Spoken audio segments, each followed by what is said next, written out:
Cher manager, bonjour. Je suis Julien Godefroy, consultant et formateur en management. Pour progresser facilement dans votre management, je vous invite tout de suite à télécharger gratuitement mon e-book de plus de 40 conseils pour motiver vos équipes. Vous trouverez le lien dans la description. Pensez aussi à vous abonner à ma chaîne YouTube pour consulter mes dernières vidéos.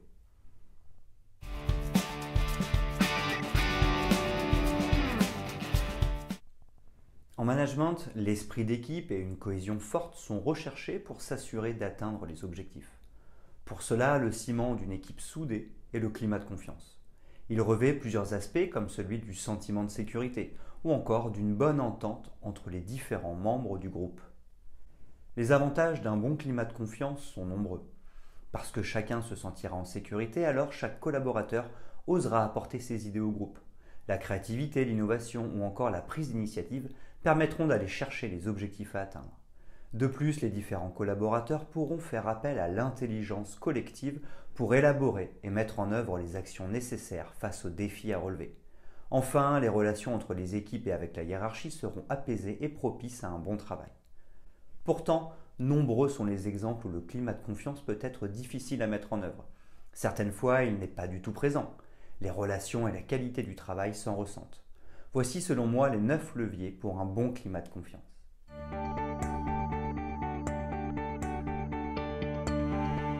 1. Être exemplaire.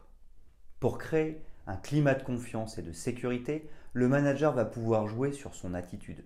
Parce qu'il sera exemplaire, il appliquera au quotidien ce qui a été décidé et ce qu'il attend de ses équipes. Ainsi verront-elles concrètement ce qu'elles doivent mettre en œuvre. De plus, les équipes comprendront que le manager est sincère. En effet, il n'y aura pas de traitement de faveur. La cohérence entre les propos du manager et ses actes rassureront les équipes. Elles sauront qu'il n'y a rien de caché ni d'abus. La confiance s'instaurera donc naturellement.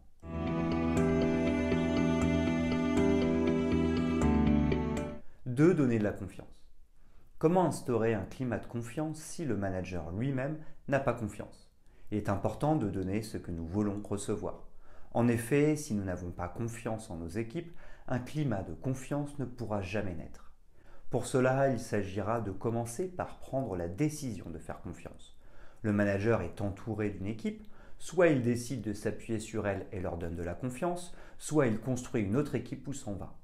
Mais nous devons prendre conscience que les collaborateurs qui nous entourent sont ceux sur qui nous allons nous appuyer. Ensuite, une fois que nous aurons pris la décision de faire confiance, nous pourrons progressivement déléguer des tâches de plus en plus importantes. Ainsi, la confiance se renforcera-t-elle au fur et à mesure.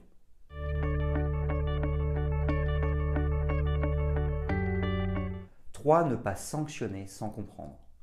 Parce que le climat de confiance se mettra en œuvre progressivement, les équipes pourront prendre des initiatives.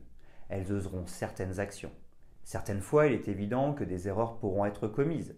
Le risque est de les sanctionner injustement. En effet, si les équipes sont reprises à chaque fois qu'elles osent et ratent, elles n'essaieront plus. Certes, certaines attitudes ou certains manquements peuvent être sanctionnés. Pour autant, le manager devra aussi accepter qu'il y ait des ratés. C'est tout à fait normal. Le manager lui-même n'a pas tout réussi de ce qu'il a entrepris. Dans un premier temps, il sera donc nécessaire de cadrer les points incontournables. Par exemple, le respect des normes de sécurité pourra faire l'objet d'une attention particulière. Ensuite, si nous souhaitons intervenir par rapport à certains comportements, faire preuve d'écoute et accompagner permettra de remettre chacun sur les bons rails.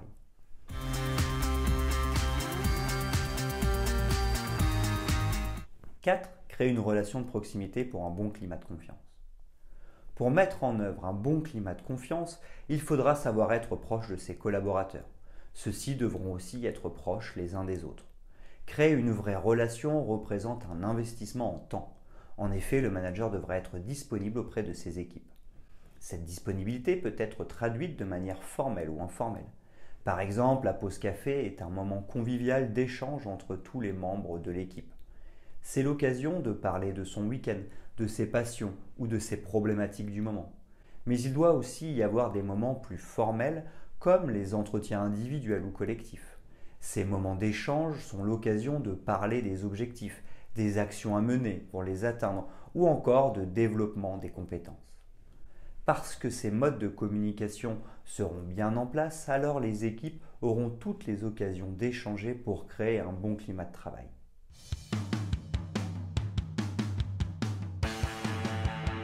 5. Être d'humeur égale. Ce point est très important mais pas simple à tenir. En effet, nous sommes des êtres émotionnels. Nous vivons donc régulièrement de nombreuses émotions au cours d'une journée. Peur, colère, tristesse ou encore joie font partie de notre quotidien. C'est tout à fait normal. Pour autant, nous devons tout de même y être vigilants. En effet, imaginons maintenant un manager qui peut être une fois en colère et la fois d'après d'une douceur extrême. Certes, cela peut arriver, mais imaginons des changements de comportement trop fréquents au sein d'une journée. Nous ne saurions alors plus comment aborder notre supérieur hiérarchique. Nous finirions par ne plus évoquer certains sujets par crainte d'une colère ou d'un comportement inadapté. Il est donc important de maîtriser une certaine intelligence émotionnelle. Cela consiste à savoir prendre conscience et à comprendre l'émotion que nous vivons. Ainsi, pouvons-nous mieux la gérer et pouvons-nous mieux recevoir ce que nos équipes nous apportent.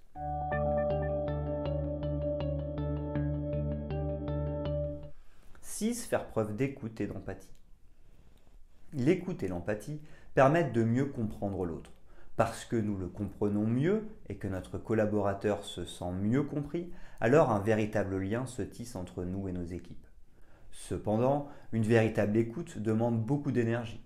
En effet, l'écoute active nécessite de nous centrer sur l'autre. Nous cesserons toutes nos activités et donnerons de notre temps à l'autre. Nous prendrons soin de ne pas lui couper la parole et de lui montrer que nous sommes bien à son écoute. Quant à l'empathie, elle nécessite de savoir se protéger pour ne pas prendre sur soi ce que l'autre vit. Pour nous assurer une bonne empathie, nous devrons avoir pour objectif de comprendre ce qui a poussé l'autre à agir de la sorte. Nous ferons bien attention à faire la distinction entre ce qui arrive à l'autre et notre propre vie. Parce que le collaborateur se sentira écouté et compris, alors il aura le sentiment d'exister et d'être respecté. Il en sera pleinement reconnaissant et cela se traduira par une confiance plus importante. Ces deux notions doivent être appliquées au niveau du groupe. En effet, parce que chacun fera preuve d'écoute et d'empathie, alors tous les collaborateurs trouveront leur place.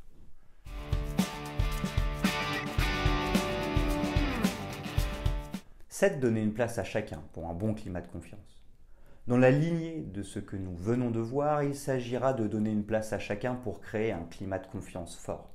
En effet, si certaines personnes se sentent à l'écart, elles pourraient avoir un comportement déplacé qui ne serait pas en phase avec un bon esprit d'équipe.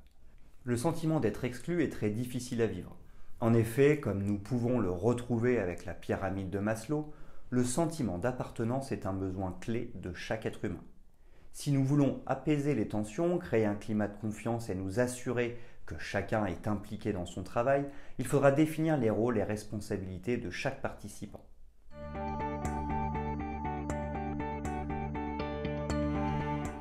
8. Tenir ses engagements. En management, il est facile de vendre du rêve. En effet, nous pouvons promettre une augmentation salariale ou encore une évolution à l'un de nos collaborateurs pour le motiver au quotidien. Mais si nous ne tenons pas nos engagements, alors nous allons décevoir notre collaborateur. Il en résultera une baisse de son implication. Il est donc très important de ne pas s'engager sans être certain de pouvoir tenir sa parole. Ce n'est pas toujours facile car pris dans notre élan, nous pouvons faire des promesses. Nous devons donc toujours garder en tête de nous laisser un temps de réflexion avant de nous engager. N'oublions pas non plus que nous avons le droit à l'erreur, tout comme notre équipe. En effet, si nous avons pris un engagement que nous n'avons pas pu tenir, il suffit de nous en excuser. Les équipes peuvent aussi le comprendre. Le fait de présenter ces excuses permet de maintenir un bon climat de confiance.